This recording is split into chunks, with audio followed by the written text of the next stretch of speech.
சில விஷயங்கள் வாழ்க்கையில யாருக்கும் காரணம் இல்லாம நடக்காதுங்க. இந்த வீடியோ உங்க முன்னாடி வந்திருக்கிறதும் அப்படித்தாங்க. இதுக்கு பின்னாடி ஒரு அர்த்தம் இருக்குங்க. சமீப நாட்களா உங்க மனசு ஏதோ சொல்ல முயற்சிக்குதுங்க. சில பதில்கள தேடுறீங்க. இது எங்க போகுதுன்னு உங்களுக்குள்ளேயே கேட்குறீங்க. அந்த கேள்விக்கான விளக்கம் இங்க தொடங்குதுங்க. வாழ்க்கை கொஞ்சம் மெதுவா போற மாதிரி தோன்றலாம். ஆனா அது நின்னு போயிடலங்க. அது உங்கள சரியான இடத்துக்கு கொண்டு போய் கொண்டே இருக்குமுங்க. பரமசிவனின் சக்தி உங்கள பாதுகாக்குதுங்க. முருகப்பெருமானின் அருள் உங்களுக்கு துணை நிற்குதுங்க. நீங்க எடுக்கும் ஒவ்வொரு முடிவும் இனி வெளிச்சத்துக்கு தான் வழிகாட்டும்ங்க. அமைதியா இருங்க, நம்பிக்கையா இருங்க. நேரம் உங்க பக்கம் திரும்பும் போதுங்க, ஓம் நமச்சிவாய, ஓம் முருகா போற்றி. வாங்க இப்போ உங்க ராசிக்கான பலனை பார்க்கலாமுங்க. எல்லாருக்கும் வணக்கம்ங்க. இன்னைக்கு நாம பார்க்க போற விஷயம் ஒரு மிகப்பெரிய ரகசியம்ங்க. சொல்லப்போனா இது ஒரு வாழ்நாள் ரகசியம்ங்க. குறிப்பா ரிஷபராசியில பிறந்தவர்களுக்கும் ரிஷபராசிக்காரங்களை தங்களுக்கு நெருக்கமானவர்களா கொண்டிருப்பவர்களுக்கும் இந்த காணொளி அவர்களின் வாழ்க்கையை புரட்டி போல போகும் ஒரு உண்மையா இருக்க போதுங்க. ரிஷபராசிக்காரர்களை பார்த்தா ஒரு குளம் போல அமைதியா தெரிவாங்க. ஆனா அவர்களுக்குள்ள இருக்கும் அந்த அசைக்க முடியாத உறுதி ஒரு அசைக்க முடியாத மலையை போன்றதுங்க. ஏன் இப்படி சொல்றேன்னா, உங்களுக்கு தெரியுமா, உலகத்துல எத்தனையோ ராசிகள் இருக்கலாமுங்க. ஆனா ஒரு பொருளின் அல்லது ஒரு மனிதனின் உண்மையான தரம் என்ன என்பதை தங்களின் உள்ளுணர்வாலேயே துல்லியமா கணிக்கும் ஆற்றல் ரிஷபராசியினருக்கு பிறப்பிலேயே இருக்குதுங்க. இதைத்தான் சித்தர்கள் ரிஷபராசியின் மூன்றாவது கண் அப்படின்னு சொல்றாங்க. மேசராசியின் அந்த ஞானக்கண் பொய்ய கண்டுபிடிக்கும். நான் ரிஷபராசியின் இந்த மூன்றாவது கண் ஒருவரின் யோக்கியத்தை எடை போடுங்க. மற்றவர்கள் ஓடி ஓடி ஒரு விஷயத்தை தேடி செல்வாங்க. ஆனா ஒரு ரிஷபராசிக்காரர் மட்டும் ஓரிடத்துல அமைதியா அமர்ந்து தனக்கு தேவையானதை காந்தம் போல தன்னை நோக்கி இழுக்கும் அந்த வசீகர காந்த விசைய தங்களின் நெற்றி புட்டியில ஒளித்து வைக்கிறாருங்க. உங்களிடம் யாராவது ஒருவர் வந்து ஒரு மிகப்பெரிய திட்டத்தை பத்தி பேசுறாரு அல்லது ஒரு பொய்யை கட்டவிழ்த்து விடுறாருன்னு வைத்துக்கொள்வோம். மற்றவர்கள் எல்லாம் அவரின் பேச்சை கேட்டு ஏமாந்து போவாங்க. ஆனா ஒரு ரிஷபராசிக்காரர் மட்டும் மௌனமா அவரை உற்று பார்ப்பாருங்க. அவர் பேசும்போதே இவர்களின் ஆழ்மனதிற்குள்ள ஒரு செய்தி மின்னல் போல தோன்றுமுங்க. இவன் சொல்லும் வார்த்தையில கனம் இல்லை, இவன் காட்டும் உருவம் போலியானதுன்னு. கடைசியில பார்த்தா அந்த நபர் ஒரு மிகப்பெரிய நயவஞ்சகரா இருப்பாருங்க. ரிஷபராசியினர் அன்றி காட்டிய அந்த மௌனத்திற்கு பின்னால இவ்வளவு பெரிய கணிப்பு ஒளிந்திருக்கிறது என்பது யாருக்கும் தெரியாதுங்க. இது ஏதோ மாயாஜாலம் கிடையாதுங்க நண்பர்களே. இது ரிஷபராசிக்கு இந்த பிரபஞ்சம் வழங்கிய ஒரு மிகப்பெரிய வரம்ங்க. ரிஷபம் என்பது நில தத்துவத்தை கொண்ட ராசிங்க. நிலை எப்படி தன் பொறுமையால அத்தனை செல்வங்களையும் தன்னுள் விளைவிக்கிறதோ அப்படி தங்களுக்கு தேவையான வெற்றி இருக்கும் அந்த சக்தி இவர்களின் மூன்றாவது கண்ணில் ஒளிந்திருக்குதுங்க. இவர்களின் அந்த தீர்க்கமான பார்வையே ஒரு மிகப்பெரிய அதிகாரம்ங்க. ஆனா இவ்வளவு ஆற்றல் கொண்ட ரிஷபராசிக்காரர்கள் சில நேரங்கள்ல தங்களின் பிடிவாதத்தால வெற்றியை தவறிவிடார்களோ? அது ஏன்? இவர்களின் இந்த ஈர்ப்பு திறனை எப்படி இன்னும் 100 மடங்கு கூர்மையாக்குவது? உங்கள் முன்னால் வந்து நிற்கும் ஒரு நபர் உங்கள் முன்னேற்றத்திற்கு துணை இருப்பாரா அல்லது உங்களை வீழ்த்தும் சதி திட்டம் வைத்திருக்கிறாரா என்பதை ஒரு நொடியில் கண்டுபிடிப்பது எப்படி? சிவபெருமான் அமர்ந்திருக்கும் இடத்திலேயே அமைதியா இருக்கும் அந்த நந்தி பகவான் காட்டும் அளப்பரிய பொறுமைக்கும் அந்த மௌனத்திற்கும் பின்னால இருக்கும் ஆச்சரியமான ரகசியங்களை பத்தி தான் இந்த காணொலியில நாம அக்குவேரா அணிவேரா அலச போறோம்ங்க. நீங்க ஒரு ரிஷபராசியா இருந்தா உங்களுக்குள்ளேயே அடங்கி கொண்டிருக்கும் அந்த அபூர்வ காந்த சக்தியை பத்தி தெரிந்து கொள்ள இந்த காணொலியை ஒரு நிமிடம் கூட தவிர்க்காம முழுமையா பாருங்க. வாங்க ரிஷபத்தின் அந்த பிரம்மாண்டமான ரகசிய உலகத்துக்குள்ள போலாம்ங்க. ரிஷபத்தின் நிலம் தத்துவம்ங்க மற்றும் அந்த மர்மமான காந்த சக்திங்க. நண்பர்களே, இப்போது நம்ம ரிஷபராசியின் அந்த அபூர்வமான சக்திக்கு பின்னால இருக்கும் ரகசியங்களை கொஞ்சம் ஆழமா பார்ப்போங்க. பொதுவாகவே 12 ராசிகள்ல ரிஷபத்திற்கு இன்று ஒரு தனி மதிப்பும் மரியாதையும் இருக்குதுங்க. அதுக்கு மிக முக்கியமான காரணம் இவர்களின் நிலத்தத்துவம்ங்க. அசைக்க முடியாத நிலத்தத்துவம் ஐம்பூதங்களின் நிலம்தான் மற்ற 4 பூதங்களையும் சுமக்கக்கூடிய வலிமை கொண்டுச்சுங்க. நெருப்பு எரிய நிலம் தேவைங்க, நீரோட நிலம் தேவைங்க, காற்று வீச நிலம் தேவைங்க. அது போலத்தான் ரிஷபராசிக்காரர்கள் மற்றவர்கள் இயங்குவதற்கு ஒரு ஆதாரமா இருப்பாங்க. நிலை எப்படி தன்னை தேடி வரும் விதைகளை தனக்குள் வாங்கி அதற்கு உயிர் கொடுத்து ஒரு பெரிய மரமா வளர்கிறதோ அப்படி ரிஷபராசினர் ஒரு யோசனையை சொன்னா அது அல்லது ஒரு பொறுப்பை கொடுத்தா அதை அவர்கள் மிக சரியா வளர்த்தெடுத்து வெற்றியாக்குவாங்கங்க. இவர்களின் மூன்றாவது கண் ஒரு விஷயம் உருப்படியாகுமா இல்லையா என்பதை அதன் ஆரம்பத்திலேயே துல்லியமா கணிச்சிடுங்க. நந்தி காட்டும் மௌனம் அதிகாரம். சிவபெருமானின் வாகனமான அந்த நந்தி பகவானை பாருங்க. அவர் எப்போதும் ஓடிக்கொண்டிருக்க மாட்டாங்க. ஒரு இடத்துல அமைதியா அமர்ந்து சிவபெருமானியே உற்று நோக்கி கொண்டிருப்பாருங்க. அந்த மௌனத்துலதான் அத்தனை ஞானமும் ஒளிந்திருக்குதுங்க. ரிஷபராசிக்காரர்களும் அப்படித்தாங்க. இவர்களின் அனாவசியமா பேச மாட்டாங்க, தேவையில்லாம ஓடி தெரிய மாட்டாங்க. ஆனா இவர்கள் ஒரு இடத்துல அமைதியா அமர்ந்திருக்கும் போதே இவர்களின் அந்த ஞானக்கண் எதிரில் இருப்பவர்களின் குணத்தை எடை போட்டு கொண்டிருக்குமுங்க. இவர்கள் பேசும் ஒரு வார்த்தை மற்றவர்கள் பேசும் 1000 வார்த்தைகளுக்கு சமம்ங்க. அந்த மௌனமே ஒரு காந்தமா மாறி செல்வத்தையும் செல்வாக்கையும் இவர்களை நோக்கி இழுக்குங்க. சுக்கிரனின் வசீகர காந்த விசை ரிஷபராசிக்கு அதிபதி சுக்கிர பகவான்ங்க. சுக்கிரன் என்றாலே வசீகரம், செல்வம் மற்றும் கலைத்திறன்ங்க. இதனாலதான் ரிஷபராசினருக்கு பிறப்பிலேயே ஒரு ஈர்ப்பு விசை இருக்குதுங்க. நீங்க கவனித்து பார்த்தா தெரியும், ஒரு கூட்டத்துல 10 பேர் இருந்தாலும் அங்க இருக்க ரிஷப ராசிக்காரர் மட்டும் தனித்து தெரிவாருங்க. அவர் எதையும் செய்ய வேண்டியதில்லைங்க. அவரின் அந்த அதிர்வு மற்றவர்களை அவர் பக்கம் திரும்ப வைக்குங்க. இவர்களின் நெற்றி பூட்டுல இருக்கும் அந்த 3வது கண் பிரபஞ்சத்துல இருக்கும் செல்வ அதிர்வுகளை பிடிக்குங்க. ஒரு கருவியா செயல்படுங்க. அதனாலதான் இவர்களுக்கு பணம் என்பது ஏதோ ஒரு வழியில தேடி வந்து கொண்டே இருக்குங்க. தரம் காணும் தீர்க்கமான பார்வை மேசராசியின் பார்வை பொய்ய கண்டுபிடிக்கும் என்றால் ரிஷபராசியின் பார்வை ஒரு பொருளின் அல்லது ஒரு மனிதனின் தரத்தை கண்டுபிடிக்குங்க. ஒரு மனிதர் எவ்வளவுதான் வேஷம் போட்டு உங்க முன்னால நின்னாலும் உங்க அந்த ஞானக்கண் அவரின் உள்ளிருக்கும் உண்மையான எடையை அளந்து விடுங்க.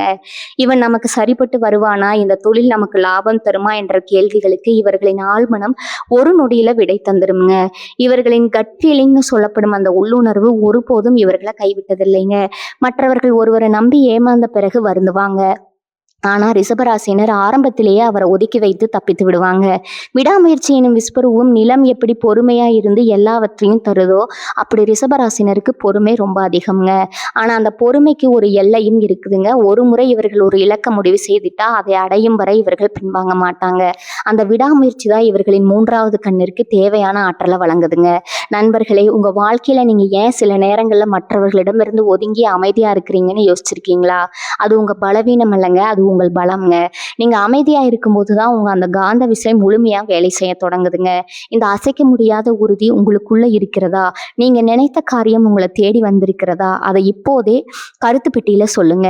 ஏன்னா இது வெறும் ராசி பலன் அல்லங்க, இது உங்களுக்குள்ள இருக்கும் சித்த ரகசியம்ங்க. சித்தர்கள் ஒழித்து வைத்த ஸ்திர ரகசியமும் ரிஷபரத்தின் வசீகர பயிற்சியும்ங்க.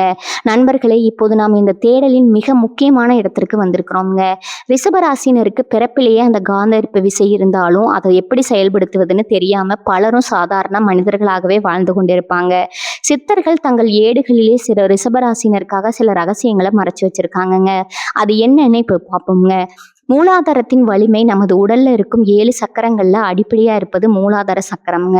ரிஷபம் நிலத்தத்துவம் என்பதால இவர்களுக்கு இந்த சக்கரம் இயல்பாகவே வலிமையா இருக்குங்க. சித்தர்கள் சொல்கிறார்கள், அடித்தளம் உறுதியானால் ஆகாயம் உன்வசமாகுங்க. ரிஷபராசிக்காரர்கள் எப்போது தங்களை இந்த பூமியோடும் இயற்கையோடும் இணைத்துக் கொள்கிறார்களோ அப்போது அவர்களின் அந்த 3வது கண் திறக்க ஆரம்பிக்குங்க.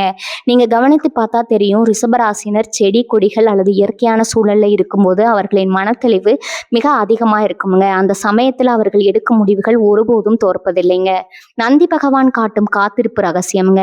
சிவபெருமானின் வாசல்ல அமர்ந்திருக்கும் நந்தி பகவானின் ஒரு ரகசியம் இருக்குதுங்க. அவர் சும்மா அமர்ந்திருக்கலைங்க, அவர் பிரதீசா எனப்படும் ஆழ்ந்த காத்திருப்புல இருக்கிறாருங்க. சித்தர்கள் ரிஷபராசினரை நந்தி அம்சம் கொண்டவங்கன்னு சொல்றாங்க. அதாவது தேவையற்ற அலைச்சல் இல்லாம ஒரு இடத்துல நிலைத்து நின்று கவனிக்கும் போது பிரபஞ்சத்தின் ரகசியங்கள் உங்களுக்கு புரிய தொடங்குங்க. ரிஷபராசினர் எப்போது அமைதியாக ஒருவரை உற்று பார்க்கிறார்களோ அப்போது அவர்களின் அந்த ஞானக்கண் எதிரில் இருப்பவரின் கடந்த காலத்தையும் எதிர்காலத்தையும் கணிக்கும் ஆற்றலை பெறுதுங்க. உங்க மௌனம் தான் உங்கள் மிகப்பெரிய ஆயுதம்ங்க. வசீகர காந்த ஆற்றலை தூண்டும் ரகசிய பயிற்சிங்க.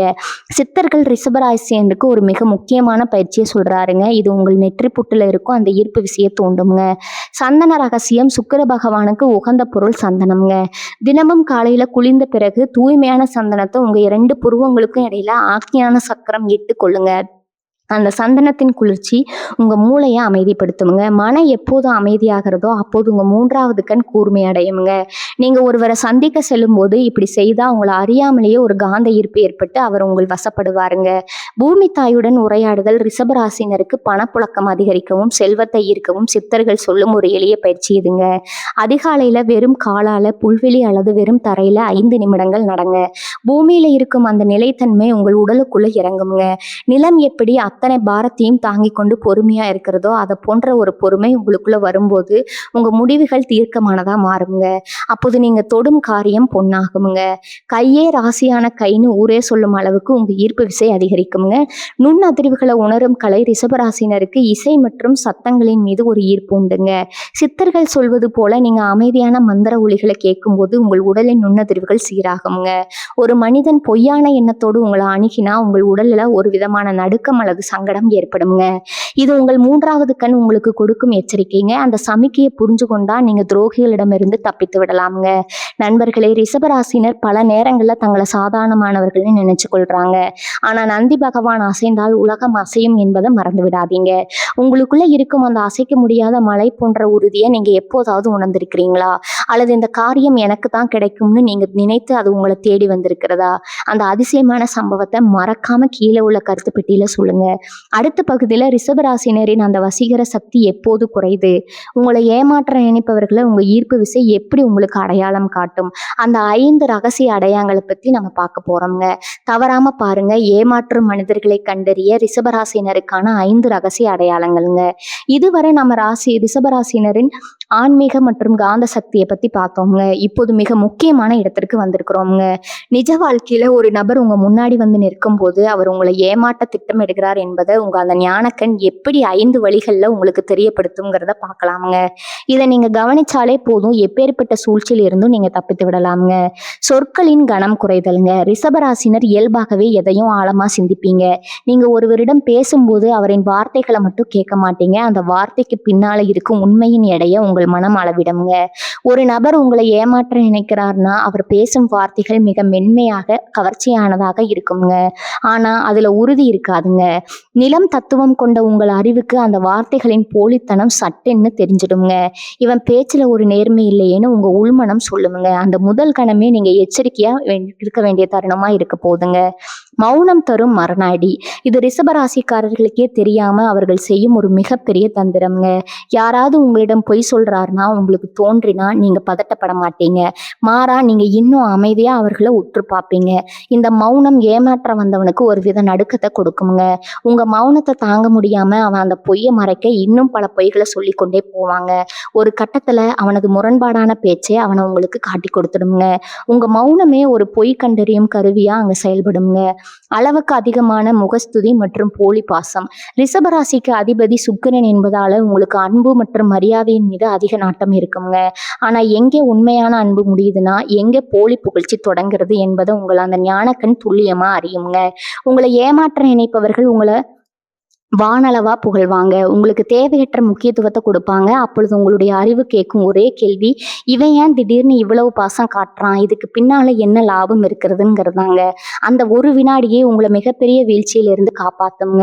உடல் மொழியில ஏற்படும் தடுமாற்றங்கள். ரிஷபராசினர் ஒரு அசைக்க முடியாத மலை போன்றவர்கள் என்பதால உங்க முன்னால வந்து ஒரு நபர் நடிக்கும் பொழுது அவரின் பதற்றம் உங்களுக்கு தெளிவாக தெரிஞ்சிடுங்க. அவர் பேசும்போது கைகளை தேய்ப்பது, அடிக்கடி நெற்றியை துடைப்பது அல்லது உங்க கண்களை தவிர்த்து பேசுவது போன்ற சிறிய அசைவுகளை உங்கள் கண்கள் ஒரு நிழற்பட கருவி போல பதிவு செய்யுங்க.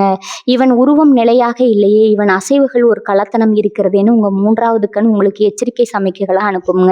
உங்க உணர்வுல ஏற்படும் சங்கடம் எல்லாவற்றையும் விட மிக முக்கியமானது இதுதாங்க. ஒரு நபர் உங்களை அணுகும் போதே உங்கள் உடல்ல ஒரு விதமான மாற்றம் ஏற்படுங்க. காரணமே இல்லாம உங்களுக்கு தலைவலிப்பது போன்றோ அல்லது அந்த நபர் அருகில் இருக்கும் பொழுது ஒரு விதமான அசௌகரியம் ஏற்படுவதோ நடந்தா அது உங்கள் உடல்ல இருக்கும் ஆற்றல் அவருக்கு கொடுக்கும் எதிர்ப்பு நிலம் எப்படி ஒரு நச்சுத்தன்மையை ஏற்காதோ அப்படி உங்கள் உடல் அந்த நபரின் தீய அதிர்வுகளை ஏற்க மறுக்குங்க. ஏனோ தெரியல, இவனை எனக்கு பிடிக்கவில்லைன்னு நீங்க நினைப்பீங்க. அந்த ஒரு எண்ணம் உங்கள் ஞானக்கண் உங்களுக்கு காட்டும் மிகப்பெரிய உண்மைங்க.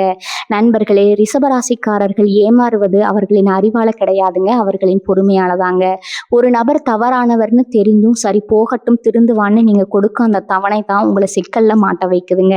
உங்க ஞானக்கண் ஒரு முறை இவன் சரிப்பட்டு வரமாட்டான்னு சொல்லிவிட்டா அதை அப்படியே ஏற்றிக்கொள்ள பழகுங்க. உங்க பாசத்தை விட உங்க அறிவுக்கு முதலிடம் கொடுங்க. அப்போதுதான் உங்கள் அந்த பிரம்மாண்டமான காந்த சக்தி எப்போதும் உங்களுடன் இருக்குங்க. ஆனா இவ்வளவு வலிமை கொண்ட ரிஷபராசினர் ஒரு குறிப்பிட்ட விஷயத்துல மட்டும் மிக மென்மையானவர்கள்ங்க. அந்த ஒரு பலவீனம் மட்டும் இருந்தா அவர்களின் அந்த காந்த ஈர்ப்பு விசை சுத்தமா வேலை செய்யாம போயிடுங்க. அது என்ன பலவீனம், அதை எப்படி சரி செய்வது, இதை பத்தி தான் காணொலியின் அடுத்த பகுதியில பார்க்க போறோம்ங்க. இதை தெரிந்து கொண்டீங்கன்னா நீங்க ஒரு வெற்றியின் வீரரா மாறலாமுங்க. ரிஷபராசியின் பலவீனங்களும் அந்த சக்தியை பாதுகாக்கும் வழிமுறைகளும்ங்க. நண்பர்களே, இதுவரை நாம் ரிஷபராசியின் அசைக்க முடியாத காந்த ஈர்ப்பு சக்தியை பத்தி மிக விரிவா பார்த்தோம்ங்க. இப்போது நாம் ஒரு மிக முக்கியமான வினாவை ஆராயணுங்க. இவ்வளவு பெரிய ஈர்ப்பு திறன் இருந்தும் அசைக்க முடியாத மன உறுதி இருந்தும் ரிஷபராசிக்காரன் ஏன் சில நேரங்கள்ல ஏமாந்து போறாங்க? அவர்களின் அந்த அபூர்வமான ஞானக்கண் எப்போது வேலை செய்யாம போகுது? இதுக்கு பின்னால சில ஆழமான உளவியல் மற்றும் ஆன்மீக காரணங்கள் ஒளிஞ்சிருக்குதுங்க. இதை நீங்க சரியா புரிந்து கொண்டால் உங்க சக்தியை எப்போதும் மங்காம பார்த்துக்கொள்ள முடியுங்க. கடும் பிடிவாதம் எனும் பாறை ரிஷபராசி என்பது நிலத்தத்துவம்ங்க. நிலம் விளைச்சலுக்கு ஆதாரமானது. ஆனா அதே நிலம் இறுகி போனா பாறையா மாறிடுங்க. உங்களுக்கு ஒரு விஷயம் தவறுன்னு உங்க உள்மனம் எச்சரிக்கை செய்தாலும் நான் எடுத்த முடிவிலிருந்து பின்வாங்க மாட்டேன்னு நீங்க பிடிவாதம் பிடிக்கும்போது உங்க அந்த ஞானக்கண் தற்காலிகமா தன் பார்வையை இழக்குதுங்க. இந்த பிடிவாதம் உங்களை சரியான உண்மையை ஏற்க விடாம தடுத்து தேவையற்ற இழப்புகளை உண்டாக்குங்க. சுருக்கமா சொன்னா பிடிவாதம் உங்கள் அறிவுக்கு நீங்களே கட்டிக்கொள்ளும் ஒரு கண் துணியாகுங்க. சுகபோகங்கள்ல மூழ்குதல் மற்றும் சோம்பல் ரிஷபராசிக்கு அதிபதி சுக்கிரன் என்பதால உங்களுக்கு அழகான மற்றும் வசதியான வாழ்க்கை மீது அதிக விருப்பம் இருக்குங்க. இது தவறல்ல. ஆனா அந்த சுகபோகங்கள்ல மூழ்குவதும் ஒரு காரியத்தை செய்ய வேண்டிய நேரத்துல செய்யாம காலம் தாழ்த்துவதும் சோம்பலுங்க. உங்க உடலின் ஆற்றலை குறைத்திருங்க. நிலம் செழிப்பா இருக்க வேண்டும்னா அது உழப்பட வேண்டும்ங்க. அது போல உங்க உடல் எப்போதும் சுறுசுறுப்பா இருக்கணுங்க. நீங்க எப்போது சோம்பல்ல மூழ்கிறீர்களோ அப்போது உங்கள் அந்த பிரம்மாண்டமான காந்த விசை வேலை செய்யாம நின்றுடுங்க. இதனால போலியான மனிதர்கள் உங்களை எளிதில் நெருங்க வழிவகை ஏற்படுங்க. பொருளாசை என்னும் மாயத்திரை செல்வத்தை ஈர்க்குங்க. அந்த அபூர்வ சக்தி உங்களுக்கு இருக்குதுங்க. ஆனா எப்போது நீங்க மனித பண்புகளை விடவும் உண்மையை விடவும் பணத்தின் மீதோ அல்லது ஒரு பொருளின் மீதோ அதிக பற்ற கொள்றீங்களோ அப்போது உங்கள் உள்ளுணர்வு மழுங்கி போகுங்க. பேராசை வளரும் பொழுது உங்க முன்னால நிற்கும் ஒரு மனிதனின் உண்மையான குணத்தை விட அவரிடம் இருக்கும் ஆதாயத்தையும் உங்க கண்கள் பார்க்குங்க. இந்த பேராசை எனும் திரைதான் உங்கள் உண்மையான பார்வையை மறைத்து உங்களை ஏமாற்றத்துல தள்ளிவிடுதுங்க. இந்த மகா சக்தியை பாதுகாத்து வளர்ப்பது எப்படி? உங்கள் மூன்றாவது கண் எனப்படும் அந்த ஈர்ப்பு விசை எப்போது கூர்மையா இருக்க வேண்டும் என்றால் நீங்க இந்த வாழ்வியல் முறைகளை கடைபிடிக்கணுங்க. முதலாவதா இயற்கையுடன் இணைதல், மண்ணுடன் தொடர்பு. நீங்கள் நிலம் தத்துவம் கொண்டவர்கள் என்பதால உங்க சக்தி மண்ணுல தான் இருக்குதுங்க. வார ஒரு முறையாவது வெறுங்காலுடன் மண்ணிலோ அல்லது புல்வெளியிலோ நடங்க. அப்போது உங்கள் உடல்ல இருக்கும் எதிர்மறை ஆற்றல்கள் வெளியேறி நிலத்தின் நிலைத்தன்மை உங்களுக்குள்ள ஏறுங்க. இது உங்கள் முடிவுகள்ல தெளிவை கொடுக்குங்க. ரெண்டாவதா கதிரவன் ஒளி தியானம்ங்க. நிலம் குளிர்ந்ததுங்க. அதற்கு செயல் வேகம் கிடைக்க நெருப்பின் ஆற்றல் தேவைங்க. தினமும் காலையில கதிரவன் உதிக்கும் போது அந்த இளவியல் 5 நிமிடங்கள் அமர்ந்து மூச்சு பயிற்சி செய்யுங்க. கதிரவனின் அந்த தீட்சண்யம் உங்கள் நெற்றியில் புற்றுல இடுக்கும் ஞான கண்ணை தூண்டுங்க. இது உங்கள் சோம்பலை எரித்து உங்கள் ஈர்ப்பு விசையை பலப்படுத்துங்க. மூன்றாவதா தர்மம் மற்றும் பற்றற்ற அன்புங்க. நிலம் எப்படி தனக்குள் இருக்கும் வளங்களை மற்றவங்களுக்கு கொடுத்து மகிழ்கிறதோ அதே போன்ற ஒரு மனப்பக்குவம் உங்களுக்கும் தேவைங்க. உங்களால இயன்ற தர்மங்களை செய்யுங்க. நீங்க எவ்வளவு பிறருக்கு கொடுத்து மகிழ்கிறீர்களோ அவ்வளவு இந்த பிரபஞ்சம் உங்கள் ஈர்ப்பு விசையை அதிகப்படுத்துங்க. அதே சமயம் உறவுகள்ல பாசம் காட்டுங்க. ஆனா அவர்கள் செய்யும் தவறுகளை உங்கள் உள்ளுணர்வு சுட்டி காட்டினால் அந்த எச்சரிக்கையை மதியுங்க. நான்காவதா மௌன தவம்ங்க. அதிகமா பேசுவதை குறைத்து கொண்டு ஒரு நாளைக்கு குறைந்தது 15 நிமிடங்கள் அமைதியா ஒரு இடத்துல அமருங்க. அந்த மௌனத்துல உங்கள் மனம் ஒரு குளத்தை போல தெளிவாகுங்க. அப்போதுதான் உங்கள் உள்மனம் சொல்லும் அந்த மெல்லிய சமிக்கைகள் உங்களுக்கு தெளிவாக கேட்குங்க. துரோகிகளையும் போலியான மனிதர்களையும் அந்த மௌனமே உங்களுக்கு அடையாளம் காட்டுங்க. நண்பர்களே, உங்கள் சக்தி என்பது வெறும் தற்செயலானது கிடையாதுங்க. அது உங்கள் ஆன்மாவின் ஈர்ப்பு விசை. அதை உங்கள் பிடிவாதத்தாலோ அல்லது சோம்பலாலோ அணைய விட்டு விடாதீங்க. உண்மையை நேசிங்க, பொறுமையை கை கொள்ளுங்க. அப்போது உங்களை யாராலும் அசைக்க முடியாதுங்க. வாக்கு சித்தி ரிஷபத்தின் சொல்லின் செல்வாக்குங்க. நண்பர்களே, ரிஷபராசியை பத்தி பலரும் அறியாத ஒரு ரகசியம் இருக்குதுங்க. காலபுருஷ தத்துவப்படி ரிஷபராசி என்பது மனித உடலின் முகம் மற்றும் தொண்டை பகுதியை ஆதிக்கம் செய்துங்க. இதனாலதான் ரிஷபராசினருக்கு வாக்குச்சி என அபூர்வ ஆற்றல் இயல்பாகவே இருக்குதுங்க. சித்தர்கள் சொல்வார்கள், நான் நயமும் நாவன்மையும் கொண்டவன் உலகை ஆழ்வான்னு. ரிஷபராசிக்காரர்கள் சாதாரணமா பேச மாட்டாங்க. ஆனா அவர்கள் ஒரு விஷயத்தை ஆணித்தரமா சொன்னா அது அப்படியே நடக்கும். இவர்களின் அந்த ஞானக்கண் இவர்களின் சொல்லோடு இணைந்திருக்குதுங்க. நீங்க கவனித்து பார்த்தா தெரியும். ரிஷபராசினர் ஒருவரை வாழ்த்தினாலும் சரி அல்லது ஒருவரை பத்தி எச்சரித்தாலும் சரி அது காலப்போக்கில் உண்மையாகிடுங்க. இவர்களின் வாக்கு அத்தனை வலிமையானதுங்க. அதனாலதான் ரிஷபராசினர் எப்போதும் பிறரை பத்தி தவறா பேசக்கூடாதுன்னு சொல்லுவாங்க. நீங்க எதை சொல்கிறீர்களோ அது உங்கள் காந்த சக்தியால ஈர்க்கப்பட்டு நிஜமாகிடுங்க. உங்கள் சொல்லே உங்கள் உங்கள் சொல்லே உங்கள் ஆயுதம்ங்க. அதை சரியா பயன்படுத்தினா நீங்க நினைச்ச சாம்ராஜ்யத்தை உங்க பேச்சாலேயே கட்டி எழுப்பலாம்ங்க. ரோகிணி மற்றும் கார்த்திகை நட்சத்திர ரகசியங்கள்ங்க. ரிஷப ராசிக்குள்ள 3 நட்சத்திரங்கள் ஒளிந்திருக்குதுங்க. கிருத்திகை, ரோகிணி மற்றும் மிருகசீரிஷம்ங்க. இதே இல்ல ரோகிணி நட்சத்திரம் தான் சந்திர பகவானுக்கு மிகவும் பிடித்தமான நட்சத்திரம்ங்க. சந்திரன் என்பது மனதை குறிக்கும்ங்க. ரோகிணி நட்சத்திரத்தில் பிறந்த ரிஷபராசினருக்கு அந்த வசீகர சக்தி இன்னும் பல மடங்கு அதிகமா இருக்குங்க. இவர்களின் கண்கள் மற்றவர்களை அப்படியே கட்டி போடுங்க. அதே போல கிருத்திகை நட்சத்திரத்துல பிறந்தவர்களுக்கு அந்த நெருப்பு போன்ற உறுதியும் எதையும் ஊடுருவும் பார்க்கும் பார்வையும் இருக்குமுங்க. இந்த நட்சத்திரங்களின் ஆற்றல் தான் உங்கள் ஞானக்கண்ணிற்கு தேவையான ஒளியை தருதுங்க. பிரபஞ்சத்தின் அசைவுகளை இந்த நட்சத்திர அதிர்வுகள் மூலமே நீங்க உணர்ந்து கொள்றீங்க. இதனாலதான் ரிஷபராசினர் கலைத்துறையிலும் அரசியலிலும் பெரிய வணிக நிறுவனங்களிலும் தலைமை இடத்துல அமர்றாங்க. உங்கள் நட்சத்திரத்தின் ஆற்றலை நீங்க உணரும் போது உங்களுக்குள்ள இருக்க அந்த மகா சக்தி விழித்துக் கொள்ளுங்க. ஈர்ப்பு விசையை அதிகரிக்கும் நிறங்கள் மற்றும் திசைகள்ங்க. நண்பர்களே, உங்கள் காந்த சக்தியை அன்றாட வாழ்க்கையில எப்படி அதிகப்படுத்துவது? இதற்கு ஒரு எளிய வழி இருக்குதுங்க. ரிஷபராசிக்கு உகந்த நிறம் வெண்மை மற்றும் இளநிறங்க. நீங்க முக்கியமான காரியங்களுக்கு செல்லும் போது வெள்ளை நிற ஆடையோ அல்லது வெள்ளை நிற கைக்குட்டையோ பயன்படுத்தினா உங்க ஈர்ப்பு விசை இன்னும் அதிகமாகுங்க. அதே போல ரிஷபராசினருக்கு தென்கிழக்கு மற்றும் வட திசைகள் மிக சிறப்பானவைங்க. நீங்கள் பணிபுரியும் இடத்திலோ அல்லது வீட்டிலோ வடக்கு நோக்கி அமர்ந்து சிந்திக்கும் போது உங்கள் ஞானக்கண் மிக துல்லியமா வேலை செய்யுங்க. பணத்தை ஈர்க்கும் அந்த பேராற்றல் வடக்கு திசையிலிருந்து உங்களுக்கு கிடைக்குங்க. ரிஷபராசினர் எப்போதும் ஒரு நறுமணத்தை வாசனை தங்கள் உடல்ல வைத்திருப்பது ரொம்பவும் அவசியம்ங்க. தூய்மையான மல்லிகை அல்லது சந்தன வாசனை உங்கள் சுக்கிரனின் ஆற்றலை தூண்டுங்க. அந்த மனம் உங்க பக்கத்துல இருப்பவர்களை உங்கள் வசப்படுத்துங்க. இது ஏதோ வெளிப்படையான கவர்ச்சி அல்லங்க. இது உங்கள் ஆன்மாவின் அதிர்வுகளை சீராக்கும் ஒரு நுட்பமான கலைங்க. 3 வாழ்வியல் களங்கள்ல ரிஷபத்தின் ஞானக்கண். களம் 1 பார்த்தீங்கன்னா தொழில் அல்லது வணிகம்ங்க. நீங்க ஒரு தொழில் செய்றீங்கன்னு வச்சுக்கொள்வோம். யாரோ ஒருவர் ஒரே மாதத்துல பணக்காரன் ஆகலாம்னு ஒரு திட்டத்தை சொல்றாரு. மற்றவர்கள் ஆசைப்பட்டு அதில் விழுவாங்க. ஆனா நீங்க அந்த திட்டத்தின் ஆயில பார்ப்பீங்க. நிலத்தத்துவம் கொண்ட உங்கள் அறிவு இது வேறே இல்லாத மரம் சீக்கிரம் விழுந்து விடும்னு உங்களுக்கு எச்சரிக்கை செய்யுங்க. ரிஷபராசியின் வெற்றி என்பது அவர்களின் வேகத்தில் இல்ல, அவர்கள் தேர்ந்தெடுக்கும் தரமான பாதையில் தான் இருக்குதுங்க. நீண்டகால லாபத்தை உங்களால மட்டுமே துல்லியமா கணிக்க முடியும். களம் 2 பார்த்தீங்கன்னா நட்பு மற்றும் உறவுகள் என்னும் வரும்போது ரிஷபராசிக்காரர்கள் ஒரு ஆலமரம் போன்றவர்கள்ங்க. ஆனா உங்களை ஒருவர் புகழ்ச்சியால ஏமாற்ற முயல்கிறார்னா உங்கள் அந்த ஞானக்கண் அவரின் போலி பாசத்தை சட்டென்னு பிடித்திடுங்க. அவர் எவ்வளவுதான் இனிமையா பேசினாலும் உங்க உள்மனம் இவர் நம்மிடம் எதையோ எதிர்பார்க்கிறாருன்னு சொல்லுங்க. அந்த ஒரு வினாடி உணர்வு தான் உங்களை பல துரோகங்கள்ல இருந்து காப்பாத்துங்க. நீங்க யாரையும் அவ்வளவு சீக்கிரம் நம்ப மாட்டீங்க. ஆனா நம்பினா அவர்களை கைவிடவும் மாட்டீங்க. 3வது களம் பார்த்தீங்கன்னா பொது இடங்கள் மற்றும் புதிய நபர்கள். ஒரு புதிய இடத்திற்கு நீங்க செல்லும் போது அங்கிருக்கும் சூழலை உங்களின் ஆற்றல் மூலமே உணர்ந்து விடுவீங்க. அந்த இடத்துல இருக்கும் மனிதர்கள் உங்களுக்கோ அல்லது உங்கள் முன்னேற்றத்திற்கோ உகந்தவர்களா என்பதை உங்க உடல் மொழியே உங்களுக்கு சொல்லிடுங்க. ரிஷபராசினருக்கு ஒரு விசித்திரமான சக்தி இருக்குதுங்க. ஒரு பொருளை பார்த்தா அது அசால்ட்டானா அல்லது நகலாங்கிறத நீங்க கண்டுபிடிச்சிடுவீங்க. அது போலதான் மனிதர்களையும் அவர்கள் முகத்தை பார்த்தே அவர்கள் யோகியத்தையும் உங்களால எடை போட முடியுங்க. நண்பர்களே, நாம் இப்போது ரிஷபராசியின் அந்த மர்மமான பயணத்தின் இறுதி தருணத்துக்கு வந்திருக்கிறோம்ங்க. இதுவரை நாம் பார்த்த அத்தனை விஷயங்களும் ஒரு மாபெரும் உண்மையைத்தான் உங்களுக்கு உணர்த்தி இருக்குங்க.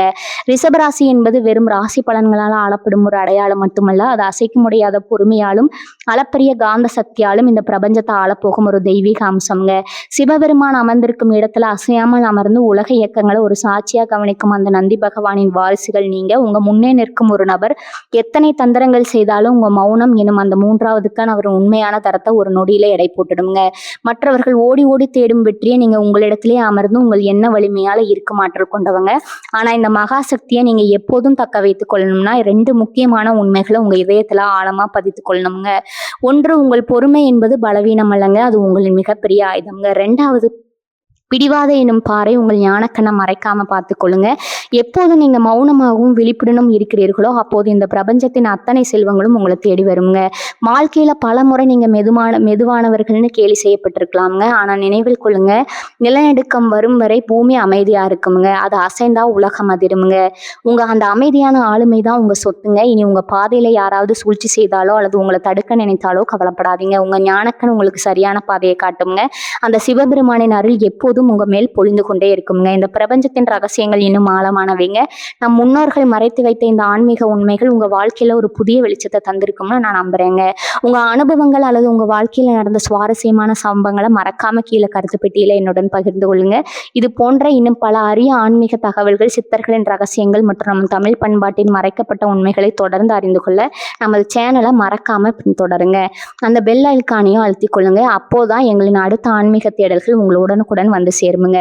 உண்மையே உயர்வு, அந்த ஆதிசிவனின் ஆசி உங்கள் அனைவருக்கும் கிடைக்கட்டும்ங்க. தென்னாடுடைய சிவனே போற்றி, எந்நாட்டவர்க்கும் இறைவா போற்றி. வாழ்க வளமுடன். நன்றி, வணக்கம்.